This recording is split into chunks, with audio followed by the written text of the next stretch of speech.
Hello, friends. Welcome to Nirmal Bang. I'm Piyush Jain, and today we are talking about a result conversation. We are talking to Uflex Limited. The Chief Financial Officer, Mr. Rajesh Bhatia, is joining us on the show. Rajesh, sir, welcome to the show. Thank you, Piyush. Thanks for having me again this quarter. So, sir, third quarter gone by, another quarter left before we conclude the financial year 2024. How's the December quarter for you from the perspective of volume performance and price performance? Because if I look at the numbers actually were painting out almost a flattish quarter versus the last quarter versus the last year, perhaps a mild, slight, I would say very low single digit de-revenue growth. Was it a result of, sir, any negative price movement? Like, how is the difference between price and volume? So, overall, I think the volumes have been better this quarter, both for the packaging films and the packaging business, whether we uh, and that is heartening. Operational EBITDA is also better because I think we'll have to remove the impact of the currency and other similar derivative losses. So if I see that 12.7% is better than 12.2% in December 22, and September it was 12% or so. So overall, I'll not say a quarter in which you had a real boost, but a stable quarter, and volumes led increase in the margins, which How's is the volume growth, sir? How much was the volume growth? volume growth overall was about 5.8%. Okay, Uh, that was a good growth. so, but in specific markets like in Nigeria, it was 60%. From last year, it was 100% in Americas. So America markets have come back to uh, you know to reasonable levels. I would say, though we clamor for more, but we India also we had about 28%, or just let me. India was about 23% growth on a year-on-year basis. Are, Dubai are, was about, sir, are you talking about 20% plus volume growth in India? yeah, Okay, YOY. sure. And the minus was in Poland and Egypt. So for Egypt would be because from Egypt we also sell to Europe. So Europe still continues to be impacted by a tepid consumer sentiment, with their own problems of energy, as well as the higher mortgage payments people have to do. So there, the struggle continues. But the other markets, as I said, are back with a bang. Aseptic also, we had a reasonable growth. We had volume growth in aseptic of about 8.5% on a year-on-year basis. So all the key segments, we had a volume. So overall volume growth was about 5.8%, which is good. And the revenue numbers were down largely because the raw material prices corrected. So I think that was in nutshell the summary of what we achieved in this. But as we go forward in the current quarter, I think the Red Sea crisis is to be washed out. Because we manufacture in all those local countries in Europe and Egypt and all that. So we to be also compete with the imports happening from the cheaper jurisdictions. So Red Sea crisis But is a, then, but I want to jump, sir. If you're talking about Red Sea, primarily all exposure to the Middle East, East Africa gets impacted severely, and even if you are coming to India, then the shipping lane cost increases dramatically. Are you actually, because when you are talking about Egypt, you're exporting to Europe, but then also are these regions getting impacted in any way for you from a freight perspective? so Europe exports from India are impacted. So we don't import because we have our own manufacturing facilities over there. So we don't import. But the others who import, we have to uh, take a longer time. The costs are also up, and that is bringing in focus again what happened during the COVID time. The onshoring more being more reliable. So that theme is again, sort of set to play out as this crisis prolongs. Right. And from that perspective, sir, has the sort of prices also gone up in any way because of all this shipping freight increase? Prices of BOPP are better and the volumes are better, but the PET is still to be seen in the next month or so. And just on a sort of note here, sometimes what happens that even if in particular one region there is a problem, all shipping companies they want to actually make money of it. So are the pricing also actually going up in India or Middle East? Is there anything which is working in your favor? Shipping costs have gone up. There's no doubt about that. Shipping costs have gone about by 30-40%. And obviously, that will impact the landed prices of those imports happening from India or elsewhere. So the local manufacturers will stand to a certain advantage because their costs are not going to be impacted by this. Right, sir. Now, also, sir, I have observed that there has been a destocking in your inventory. Was it largely from second quarter, third quarter movement, or was there any particular reason for that? No particular reason, just a normal business cycle. So I can't Okay, really attribute any reasons to that. fair enough. Now, let's talk about, sir, two important events here. We saw sort of good spike in the other expense. Also, actually, some attribute has been given to some forex adjustments, and then also a big exceptional booking here related to Nigeria. Help us understand, sir, related to the forex element here, what happened, and We have you seen have the numbers, or you still are going to book something in fourth quarter?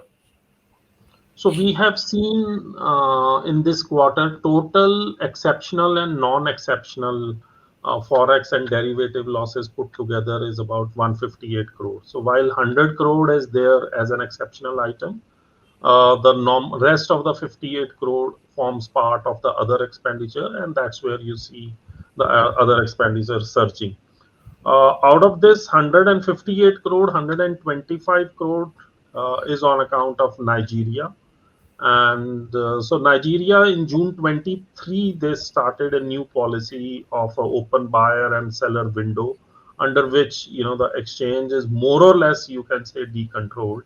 And that led to losses, substantial losses in June quarter. Uh, and now again in September, in the current quarter, there was a devaluation, and even in January, there has been again a devaluation. So that impact will come in the current quarter as well. Egypt is now, sort of sustaining. I don't know for how long, but some of these currencies have now a huge shortfall or dollar availability challenges. We being large, we are managing it and all that. We are able to get it, but again, you can't do anything about the devaluation that's happening. So you now have to buy the dollars at a higher prices. It helps you as a local manufacturer because the imports into the country get dearer, and also the your customers who want to buy, they are wary of importing because by the time they book their imports and from until the time they get that import into the country, they don't know what's the exchange rate going to be. So they are better off by buying in the local currency from the local markets, small quantities. If they buy it from India or elsewhere, they'll have to give a reasonable sized order, and if it hits their shores after a month and a half, I think that when the exchange is different, so they have that, so they don't want to, nobody wants to carry that uncertainty today on its balance sheet. But sir, for Egypt, like how much percentage is your domestic revenue for the Egypt factory? Egypt may we will have still about 70% as the domestic revenue. Oh, that definitely is an advantage then for you. Yeah. But coming back on the Nigeria part, but then also, sir, before I go to Nigeria, even if 30% actually you are exporting, then as an export also, sir, are you importing for making in Egypt, or largely you're making sort of? I'm asking this question because that 13% part could also actually get benefit from the perspective that you might actually be become more attractive in Europe from a pricing perspective. No, it does not. It's not happening that way because while we are buying locally in Egypt, but they are also setting their prices on import parity basis. Okay, So it actually does not help. And to export in your from Egypt markets give you a better margin today as compared to exporting it to Europe. But you can't leave those markets just for these small phenomena. No. sure. Egypt has an advantage exporting to Europe because from Egypt to Europe there is no duty into Europe. Yes. And now, sir, from the perspective of Nigeria, you just told that in January there was more devaluation. Give us an idea how much percentage devaluation was there? This was about, I think, from 911 to now about 1480, about 63% more, substantial 63% more in January. in January. Okay, and so that could perhaps and how much was that, sir, in December quarter? December was 16%. So then it's very obvious we are embracing for another sort of devaluation in the March quarter. The impact. Yes, we'll have an impact in the March quarter as well. Okay, and just as a sort of information, sir, has the difference between the sort of official market and the outside market in Nigeria naira versus dollar, has that vanished completely now? Like it So must have taken now in many. Nigeria, there is no official versus unofficial. So all is one price only. So you buy your dollar at a given So today's which price. implies that perhaps devaluation risk will now keep on decreasing as we move into the March quarter. Yes, yes.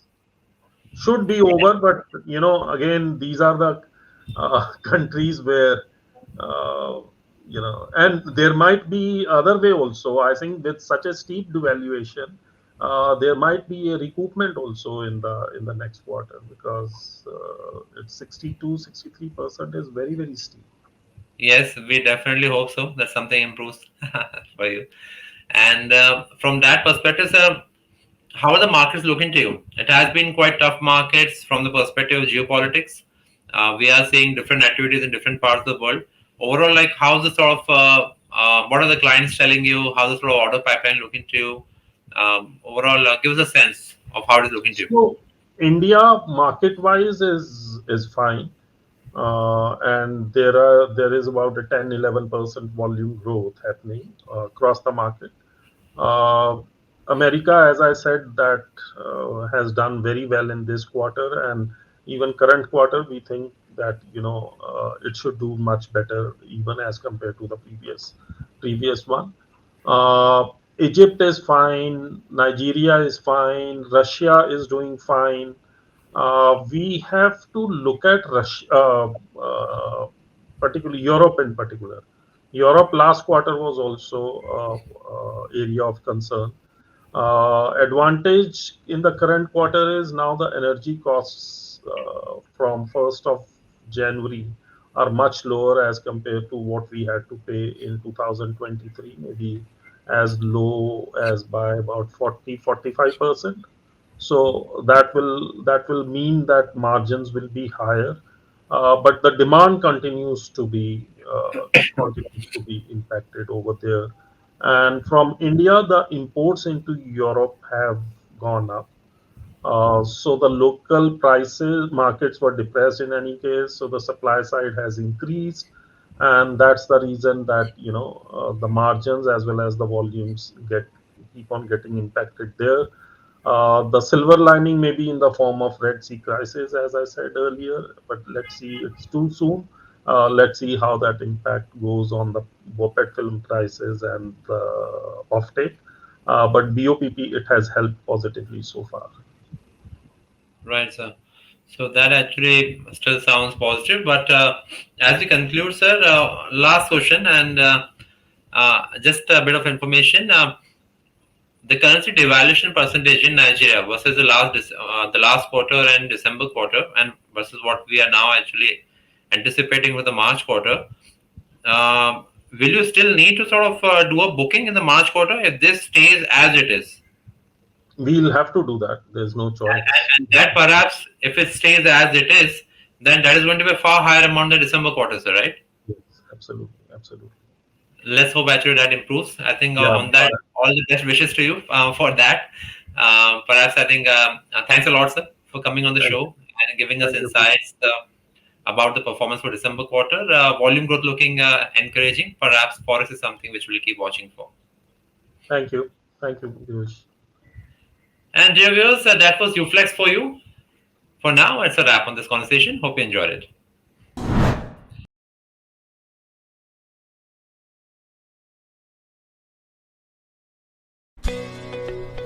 Subscribe to our YouTube channel and click on the bell icon to never miss an update from Nirmal Bang.